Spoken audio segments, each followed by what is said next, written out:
Maaga pa lang ay mahaba na ang pila sa ATM sa kanto ng Mercury Drug. Kulay abo ang langit at mukhang uulan na. Tahimik ang paligid, bawat tao ay abala sa sariling iniisip. Isa-isa silang sumusulyap sa orasan sa cellphone, parang lahat ay may hinahabol. Nakatayo sa gitna ng pila si Andrea, naka-hoodie, at may hawak na maliit na payong. Kalmado ang mukha niya pero halatang naiinitan at naiinip na rin. Sa likod niya ay may lalaking nakatayo, tila hindi sanay sa matagalang pila. Malungkot ang mga mata, parang hindi makatingin ng diretso. Marumi ang kanyang sapatos, at ang suot niya ay mukhang ilang araw nang hindi nalalabhan. Hindi siya mukhang mamamalimos, pero halatang hirap sa buhay. Ilang ulit siyang napatingin sa unahan, tapos sa langit, tapos muling yumuko. Hindi siya umiimik kahit minsang may batang tumakbo at muntik siyang masagi. Paglingon ni Andrea, napansin niyang tila nangangatog ang lalaki. Hindi dahil sa lamig, kundi para bang may iniindang pagod. Napabuntong hininga siya. "Kuya, gusto mo mauna?" Tanong niya, sabay bigay ng ngiti. Nagulat ang lalaki. Tumingin siya kay Andrea, tila nag-aalangan pa. "Sigurado ka?" Mahina niyang tanong. Tumango lang si Andrea. "Oo naman, wala namang problema sakin." Tahimik na lumipat ang lalaki sa harap niya. Hindi siya ngumiti, pero kita sa mata niya ang bahagyang pagkalma. Walang nagsalita sa mga sumunod na sandali. Habang papalapit sila sa makina, naririnig na ang sunod-sunod na beep ng ATM. Umuulan na ng kaunti, at unti-unting nauulanan ng ilan sa pila. Sa isip ni Andrea, simpleng kabutihan lang ang ginawa niya. Wala siyang ideya na may dalang kwento ang lalaking iyon, isang kwentong puno ng pagkawala, pagsubok, at lihim. Hindi niya alam na ang lalaking pinasingit niya ay hindi basta-basta lang. Sa likod ng payak nitong anyo, may tinatagong katotohanan na magpapabago sa buhay ng maraming tao, pati na rin sa kanya, magdamag na halos walang tulog si Marco. Sa isang maliit na barong-barong na gawa sa pinagtagpi-tagping kahoy at yero, nakahiga siya sa lumang kutson na halos butas na. Maingay ang ulan sa bubong, at ang mga patak nito ay parang musika ng lungkot sa kanyang isipan. Ilang araw na siyang walang maayos na kain, at mas matagal na siyang walang malinaw na direksyon sa buhay. Dati siyang may trabaho sa isang kumpanya, accounting assistant. Hindi kalakihan ng sahod, pero sapat na para sa upa, pagkain, at kaunting ipon. Isang araw, bigla na lang siyang tinanggal sa trabaho. Nawalan daw ng pondo ang opisina, at isa siya sa mga naunang sinibak. Hindi niya alam kung paanong nagsimula ang sunod-sunod na malas sa buhay niya. Matapos mawalan ng trabaho, hindi na siya nakabayad ng renta. Ilang linggo lang, pinaalis na siya. Wala siyang pamilya sa Maynila, at ang mga kaibigan niya ay may kanya-kanyang problema. Naglaho ang lahat ng inaasahan niyang masasandalan. Naalala niya ang cellphone niyang binenta sa halagang 200. Tapos ang relo, tapos sapatos, hanggang sa ang natira na lang ay ilang pirasong damit at isang maliit na backpack. Paulipat lipat siya ng tulugan, sa ilalim ng overpass, minsan sa likod ng simbahan, minsan kung saan siya hindi mapapansin ng gwardya. Ngayong araw na ito, wala siyang balak pumila sa ATM. Wala rin naman siyang laman sa account. Pero kanina habang naglalakad, nakita niya ang isang babae na nag-abot ng pandesal sa isang matandang lalaki sa labas ng convenience store. Ewan kung bakit, pero naiyak siya. Hindi dahil sa pagkain, kundi dahil sa kabutihan. Para bang pinukaw ng simpleng kilos na iyon ang natitirang sigla sa puso niya. Bigla niyang naalala na may 5 piso pa siya sa bulsa. Tama lang para makasakay ng jeep pauwi sa dating opisina. Alam niyang wala siyang aasahan doon, pero gusto niyang masigurado, baka sakaling may kahit kaunting separation pay, o baka may maling impormasyon lang at pwede pa siyang bumalik. Habang naglalakad, nadaanan niya ang ATM sa kanto. Mahaba ang pila, pero hindi niya inaasahang tatayo siya roon. Gusto niya lang sanang umupo saglit at magpahinga. Pero sa hindi niya maipaliwanag na dahilan, napadikit siya sa huling tao sa pila. At doon niya nakita ang babaeng naka-hoodie, si Andrea. Tahimik lang siya, pero halata sa kanya ang kabutihang loob. Wala silang palitan ng salita sa una. Pero nang pinasingit siya nito, parang may mainit na hangin na dumampi sa puso niya. Parang isang yakap mula sa mundo. Tumayo siya sa harap ni Andrea, tila nangingilid ang luha pero pinipigilan. Sa isip niya, siguro wala nang mas babait pa sa isang taong walang hinihinging kapalit pero marunong magbigay ng lugar. Para kay Marco, hindi lang ito pila sa ATM. Para sa kanya, ito ang unang pagkakataon sa matagal na panahon na may taong nakapansin sa kanya bilang tao. Habang papalapit si Marco sa unahan ng pila, ramdam niya ang bigat ng hangin. Hindi dahil sa ulan o lamig, kundi dahil sa halo-halong emosyon sa loob niya. Naiilang siya sa mga mata ng ibang tao sa likod, may ilan na napakunot ang noo, may iba na parang naiirito kung bakit siya pa ang pinasingit. Pero hindi siya umimik, tumayo lang siya ng tuwid at tahimik na naghintay. Si Andrea naman ay nakatingin lang sa kanya mula sa likod. Hindi niya alam kung bakit parang may mabigat sa pakiramdam niya. Hindi naman niya kilala ang lalaki, pero may kung anong lungkot na bumabalot dito na parang gusto niyang unawain. Hindi niya alam ang pangalan nito, pero parang ramdam niya ang bigat na dinadala nito. Nang sumunod na tumunog ang ATM, umatras na ang taong nasa harap ni Marco. Siya na ang susunod. Tumayo siya sa harap ng makina. Walang madali sa sandaling iyon. Tinitigan niya ang screen, kinapa ang kanyang lumang ATM card na ilang beses na niyang sinubukang gamitin pero palaging zero balance ang resulta. Ipinasok niya ang card, pinindot niya ang PIN, pareho pa rin. Walang bago, tapos lumabas sa screen, processing, kinabahan siya. Alam naman niyang walang laman ang account niya, pero may kung anong pakiramdam siyang nagsasabing dapat niyang subukan. Nag-input siya ng balance inquiry. Please wait. Ilang segundo lang, lumabas ang resultang halos hindi niya inaasahan. Available balance, 2 milyong piso. Nanlaki ang mga mata ni Marco. Parang hindi siya makahinga. Muli niyang tiningnan ang screen, baka mali lang. Pero malinaw, 2 milyong piso ang nakalagay. Napa-atras siya ng bahagya. Napatingin siya sa paligid, baka may nakakita. Hindi siya makapaniwala. Ang card na ilang ulit na niyang sinubukang gamitin at wala namang laman noon, ngayon ay may 2 milyong piso. Pinilit niyang huwag magpakita ng sobrang emosyon.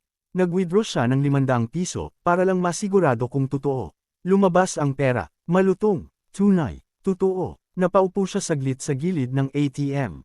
Hindi niya alam kung anong nararamdaman, takot, tuwa, gulat, o kaba. Parang masyadong mabilis ang lahat. Tiningnan niya ulit ang makina. Wala namang kakaibang nangyari, pero alam niya, may mali. O baka may himala. Si Andrea, na nakatingin pa rin mula sa likod, napansin na parang nanginginig si Marco. Akmang lalapitan na sana niya, pero umambon na ulit kaya napilitang magbukas ng payong. Si Marco naman ay humawak sa pera sa kamay niya, parang ayaw bitawan. Sa gitna ng ulan, bigla siyang napangiti, hindi ng tuwang-tuwa, kundi ng pagkalito. Isang simpleng araw, isang simpleng pila sa ATM, at bigla na lang may nagbago sa buhay niya. Hindi niya alam kung kanino siya magpapasalamat. Pero isang bagay lang ang malinaw sa kanya, ang babaeng nagbigay ng puwang sa pila, siya ang unang taong tumingin sa kanya ng may malasakit, bago siya muling binigyan ng pagkakataon. Nang tadhana, hindi pa rin makagalaw si Marco. Kahit tapos na siyang mag-withdraw, nanatili siyang nakaupo sa gilid ng ATM, hawak-hawak pa rin ang 500 pisong perang kinuha niya. Parang ayaw niyang bitawan, paulit-ulit niyang tinitigan ang papel na parang may sikreto itong binubulong. Hindi niya alam kung anong gagawin, uuwi ba siya? Tatawag ba ng pulis? Hahanapin ba ang bangko? O tatanggapin na lang ba niya na ito na ang sagot sa mga panalangin niya? Muling bumuhos ang ulan, tumayo siya at tumakbo palayo sa pila. Hindi na siya lumingon. Si Andrea, na nasa likod pa rin ng pila, napansin ang mabilis na pag-alis ni Marco. Napakunot ang kanyang noo, gusto sana niyang habulin pero tinawag na siya ng gwardya. Siya na ang susunod. Napilitan siyang tumuloy sa ATM habang daladala ang tanong, bakit biglang umalis ang lalaking iyon? Samantala, si Marco ay samilong muna sa isang karinderya. Basang-basa ang kanyang damit pero hindi niya ininda. Nilabas niya ulit ang ATM card. Itinago niya ito sa loob ng kanyang backpack, saka humugot ng malalim na hininga. Hindi ito panaginip. Totoo ito. Pero paano? Kailan pa nagkaroon ng ganitong pera ang account niya? Sa sobrang gulo ng isip niya, bumalik siya sa lumang internet cafe na dati niyang pinupuntahan para mag-apply ng trabaho. Wala siyang cellphone kaya walang ibang paraan para mag-check ng account kundi ang lumang computer ng shop.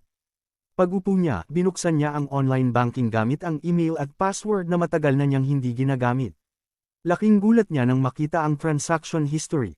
Wala ni isang deposito, walang pumasok na pera, pero nandoon ang 2 milyon sa available balance.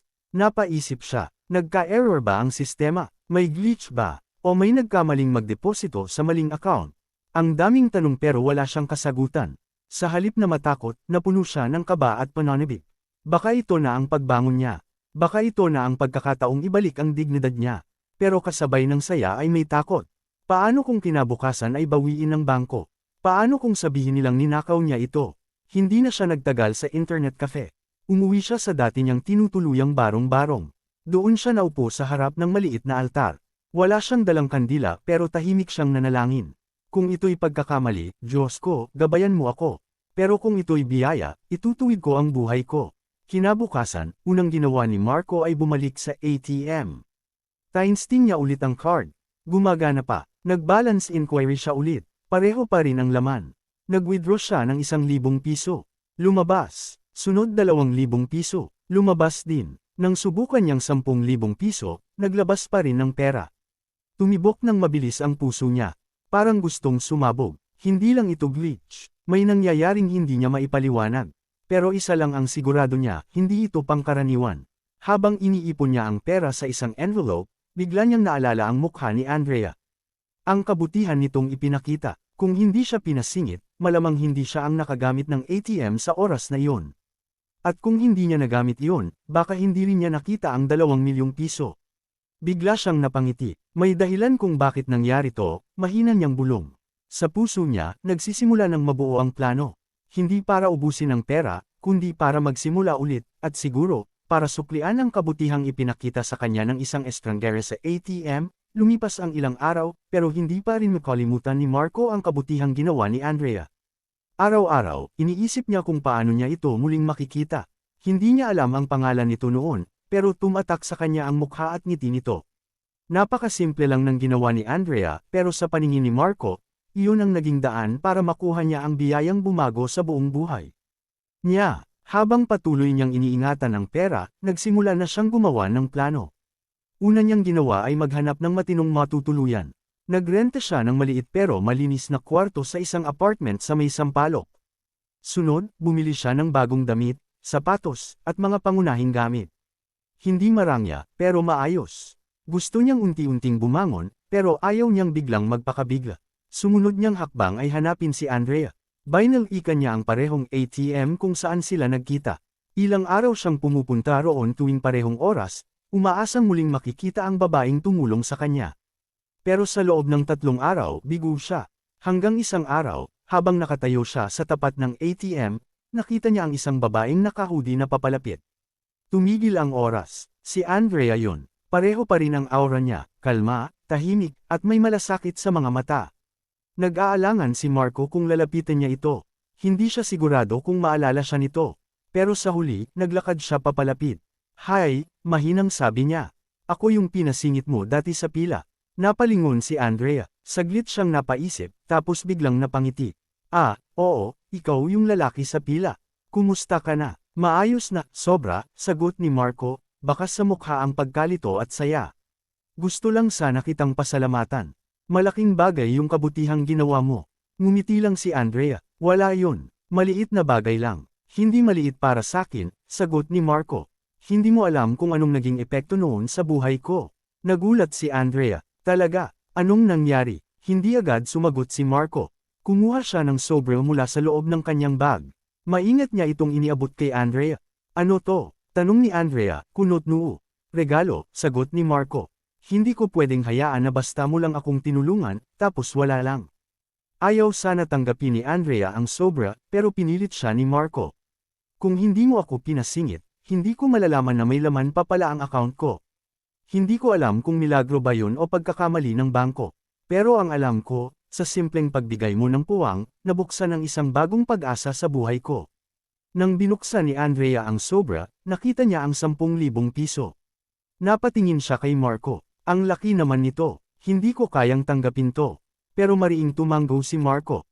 "Hindi yan bayad. Pasasalamat lang. Alam kong hindi mo kailangan, pero gusto kong iparamdam sa'yo na may halaga ang kabutihan mo." Tahimik si Andrea. Hawak niya ang sobre sa kamay, pero mas mabigat sa puso niya ang sinabi ni Marco. Hindi siya sanay tumanggap ng ganitong pasasalamat. Para sa kanya, natural lang ang tumulong. "Maraming salamat," mahina niyang sagot. "Pero sana, sa halip na sa akin mo ibigay, gamitin mo yan para makatulong din sa iba, gaya ng pagtulong mo sa sarili mo." Napangiti si Marco. "Gagawin ko, pero gusto ko pa rin na malaman mo kung gaano kahalaga ang ginawa mo para sa akin." Sa simpleng pagtatagpo nila muli, nabuo ang isang koneksyon na hindi nila inaasahan. Hindi ito kwento ng romansa, kundi kwento ng kabutihang bumabalik, ng isang simpleng puwang sa pila, na naging simula ng pagbangon ng isang nalugmok. Pagkatapos ng muling pagkikita nila ni Andrea, napuno ng bagong inspirasyon si Marco. Hindi na siya dating taong natutulog sa bangkita o naglalakad ng gutom. Pero sa kabila ng perang nakuha niya, pinili niyang mamuhay ng simple. Ayaw niyang masanay sa luho. Gusto niyang manatiling totoo sa sarili, at mas lalong gusto niyang maging instrumento rin ng kabutihan sa iba. Isang araw, naisip niyang bumalik sa dating opisina kung saan siya tinanggal. Hindi para mambastos o manambat, kundi para ipakita na kahit siya ay bumagsak noon, kaya pa rin niyang bumangon. Pagdating niya sa building, nakita niya ang dating guard. Napangiti ito nang makita siya. Hoy, ikaw nga, kumusta ka na? Akala ko tuluyan ka nang nawala. Ngumiti si Marco. Ayos na ako ngayon, kuya. Marami lang talagang nangyari. Napalinga-linga siya sa paligid. Ibang-iba na ang pakiramdam niya. Dati, pumapasok siya rito bilang empleyado na laging nagmamadali, laging kinakapos. Ngayon, nakatayo siya roon bilang isang taong nakaligtas sa pinakamadilim na yugto ng buhay. Sa mga sumunod na linggo, nagsimula siyang maghanap ng paraan para makatulong sa iba. Una niyang ginawa ay bumisita sa isang maliit na carinderia na dati niyang pinupuntahan noong wala pa siyang pera. Doon niya nakita si Aling Nena, ang matandang may-ari. Madalas siyang bigyan nito noon ng libreng sabaw kapag walang-wala na siya. Aling Nena, sabi niya habang lumapit sa pwesto. Naalala niyo pa po ba ako? Siyempre naman, sagot ng matanda. Ikaw yung laging order ng kanin lang at sabaw noon. Kumusta ka na, Iho? Ngumiti si Marco at umupo sa harapan nito. Maayos na po, at gusto ko sanang pasalamatan kayo. Wala yun, sagot ni Aling Nena. Alam mo namang hindi ko matiis ang taong gutom. Bumunot si Marco ng sobre mula sa bag niya. Tahimik niya itong iniabot sa matanda. Ano to? Tanong nito. Para po sa inyo. Para mapalago pa ninyo ang carinderia. Para kahit sino pang katulad kung mawalan, ay may malalapitan. Napaluha si Aling Nena. Hindi siya makapaniwala. Tinanggap niya ito ng may kaba at tuwa. Ay ho, ang bait mo. Sobrang salamat. Walang anuman po, sagot ni Marco. Kung hindi dahil sa mga taong gaya nyo, hindi ako makakarating sa ganito. Araw-araw, unti-unting ginagawa ni Marco ang mga bagay na dati niyang pinangarap, hindi para sa sarili lang, kundi para sa ibang nangangailangan. Nagpapakain siya ng mga batang kalye tuwing linggo. Nagbibigay siya ng kaunting cash sa matatandang walang trabaho. Nagsimula rin siyang magsulat ng mga karanasan niya sa lumang notebook na binili niya sa palengke. Umaasang balang araw ay may bahagi niya ito sa mas maraming tao. Isang gabi, habang nasa loob ng kanyang kwarto, binuksan niya ang envelope kung saan naroon pa rin ang malaking bahagi ng perang hindi pa niya ginagalaw. Isinulat niya sa notebook, hindi pera ang tunay na kayamanan. Ang tunay na yaman ay kapag kaya mong magbigay, kahit dati wala ka. Habang nakahiga siya, muli niyang naalala ang araw na pinasingit siya ni Andrea. Isang simpleng bagay, isang maliit na kilos ng kabutihan. Pero iyon ang nagbukas sa lahat. Sa loob niya, buo ang pasya, na kung paano siya tinulungan ng isang estranghero, siya rin ay magiging ilaw para sa iba. Dahil sa mundong puno ng pagod, minsan, isang maliit na kabutihan lang ang kailangan para muling maniwala ang isang nawalan. Habang patuloy ang tahimik na pagbabago sa buhay ni Marco, hindi niya maalis sa isipan si Andrea. Hindi dahil sa pagmamahal, hindi niya pa nga sigurado kung anong klaseng damdamin iyon, kundi dahil sa koneksyong hindi niya maintindihan. Isang araw lang silang nagtagpo, pero parang may malalim na ugnayang naitanim sa sandaling iyon. Kaya isang umaga, naglakas loob siyang pumunta sa opisina ni Andrea. Sa huling pagkikita nila, nabanggit ni Andrea, na nagtatrabaho siya sa isang insurance company malapit sa Cubao. Hindi niya alam ang eksaktong address pero naalala niya ang pangalan ng kumpanya. Nagtanong-tanong siya, nag-Google, at sa awa ng Diyos, natuntun din niya ito. Nang makapasok siya sa lobby, nilapitan siya ng receptionist. May appointment po kayo? Tanong ng babae. Wala po, pero pwede ko po bang makausap si Andrea Ramos? Kaibigan ko po siya. Gusto ko lang po siyang makita at pasalamatan ulit. Medyo nag-alinlangan ang receptionist, pero tinawagan pa rin si Andrea. Ilang minuto lang, lumabas ito mula sa elevator. Nakasuot ng simpleng office attire at may dalang folder. Nang makita siya ni Marco, natigilan ito. Marco, anong ginagawa mo dito? Tanong ni Andrea, halatang nagulat. Ngumiti si Marco, pasensya na kung biglaan. Gusto lang talaga kitang makita. Gusto lang kitang ayain na magkape, kung okay lang sa'yo. Napangiti si Andrea, sige, sandali lang, tapusin ko lang tong meeting ko. Ilang minuto lang at nagkasama na sila sa isang malapit na coffee shop. Doon, muling napalalim ang kanilang pag-uusap. Ikinwento ni Marco ang lahat, kung paano siya unti-unting bumangon, kung paanong ginamit niya ang pera para makatulong sa iba, at kung paanong na-realize niyang hindi lahat ng himala ay kailangang mapaliwanag. Si Andrea naman ay tahimik lang na nakikinig. Habang pinapakinggan niya si Marco, nakikita niya ang lalim ng pagbabago nito.